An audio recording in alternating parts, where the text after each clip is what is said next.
Hey, welcome back, guys. So today on this video, we are talking about your EngageBay CRM, and more specifically, I'm going to quickly answer a question I keep getting a lot on my other video, and that is, how do you unlink or remove your Calendly from your EngageBay CRM? So let's go ahead and talk about this. First off, guys, real quick video, not too many steps involved, so be sure to stick around to the end of the video. But why would you want to unlink your Calendly from EngageBay CRM anyways? Well, that's pretty easy. If you're running an online business, you know, sometimes you connect the wrong account, so you need to disable your Calendly from your EngageBay CRM. Whatever the case is, it's a pretty easy process. It's handled here in your EngageBay CRM.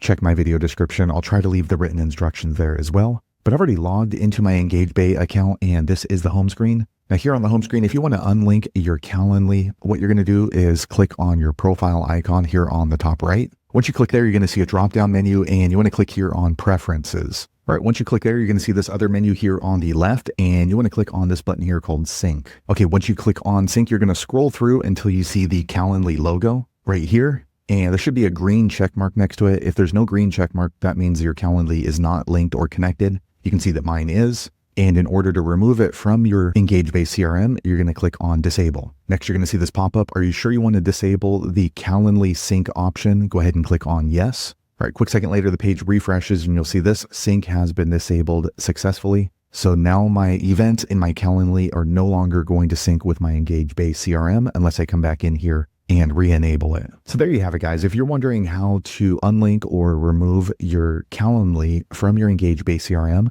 that's the easiest way I know how to do it. If you know an easier way, be sure to leave a comment below. Let the rest of us know how you did it. Hopefully you found that video useful. If so, click thumbs up or maybe consider subscribing to my channel, and hope to see you on the next video. Thanks again for watching.